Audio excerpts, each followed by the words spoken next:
கர்த்தருடைய பரிசுத்த நாமத்திற்கு மகிமை உண்டாவதாக. இன்றைய வானமன்னா நீதிமொழிகள் 1ஆம் அதிகாரம் 7ஆம் வசனம். கர்த்தருக்கு பயப்படுதலே ஞானத்தின் ஆரம்பம். மூடர் ஞானத்தையும் போதகத்தையும் அசட்டை பண்ணுகிறார்கள். 2 விதமான பயம் நமக்கு உண்டு.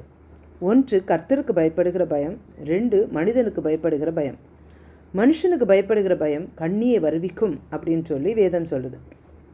நாம் எதிர்காலம், வியாதி, கனவு, ஆபத்து, கடன், ஏன் கரப்பாம்பூச்சி பார்த்து கூட பயப்படுறோம். ஆனால் இந்த பயம் நமக்கு வேண்டாம் அப்படின்னு சொல்லி கர்த்தர் சொல்கிறாங்க. மனிதனுக்கு இருக்கும் பயத்தில் மரண பயம் முக்கியமானது. என்னுடைய வாழ்க்கை என்னவாகும் என்ற பயம்.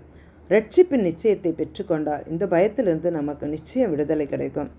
ஏன் கர்த்தருக்கு பயப்படணும்னு பார்த்தா, தேவன் மிகவும் பெரியவர், அவர் பரிசுத்தர், எல்லாவற்றையும் படைத்தவர், எல்லாம் அறிந்தவர், சர்வ வல்லமையுடையவர், எப்பொழுதும் இருக்கிறவர், ஆதியும் அந்தமும் ஆனவர்.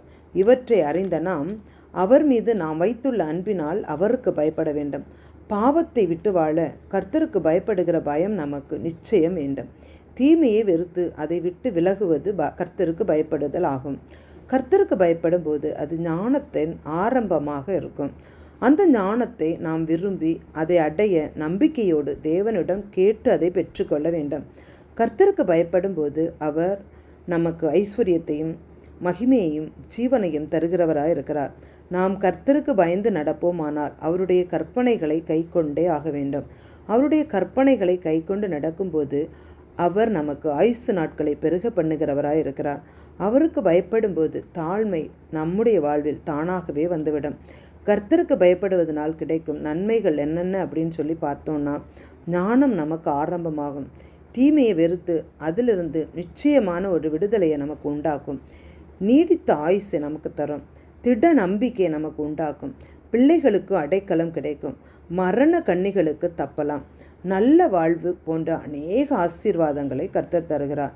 நாமும் மனிதர்களின் அவதூறுகளுக்கு, சடுதியான திகழ்களுக்கும், தீயோனின் செயல்களுக்கும், வியாதியை குறித்தும் கடனை குறித்தும் கலங்கி பயப்படுவதை விட்டு கர்த்தருக்கு பயந்து அவருடைய கரத்திலிருந்து ஆசீர்வாதங்களை பெற்றுக்கொள்ள நம்மை நாம் அவரிடம் ஒப்பு கொடுப்போமாம்.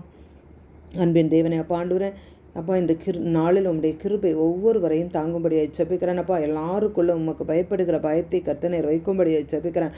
அப்போ உமக்கு பயப்படுகிற நாள் கர்த்தாவை எங்கள் வாழ்க்கையில் பாண்டு நாங்கள் அநேக ஆசீர்வாதங்களை பெற்றுக்கொள்வோம் என்று பார்க்கிறோம் ஆண்டவரே. அப்படியா எப்போ உம்முடைய கரத்திலிருந்து ஆசீர்வாதங்களையும் நன்மைகளையும் பெற்றுக்கொள்ள கர்த்தர் கிருபைகளை தாங்க. அப்பா நீர் ஐஸ்வர்யத்தையும் மகிமையும் ஜீவனையும் அருளுகிற தேவன். எல்லார் வாழ்க்கையிலும் அப்பாண்டவர் ஐஸ்வர்யத்தையும் மகிமையும் ஜீவனையும் கர்த்தநீர் அதிகமாய் கொடுக்கும்படியாக ஜெபிக்கிறேன். அப்போ நீடித்த நாட்களை கர்த்தநீர் கொடுத்து ஒவ்வொருவரையும் அப்பாண்டவரை நீரே செழித்திருக்க பண்ணும்படியாக ஜெபிக்கிறோம். முற்றிலுமாய் உம்முடைய கரத்திலே தாழ்த்துகிறேன். இயேசுவின் நாமத்தில் ஜெபங்களும் நல்ல பிதாவே, ஆமென்.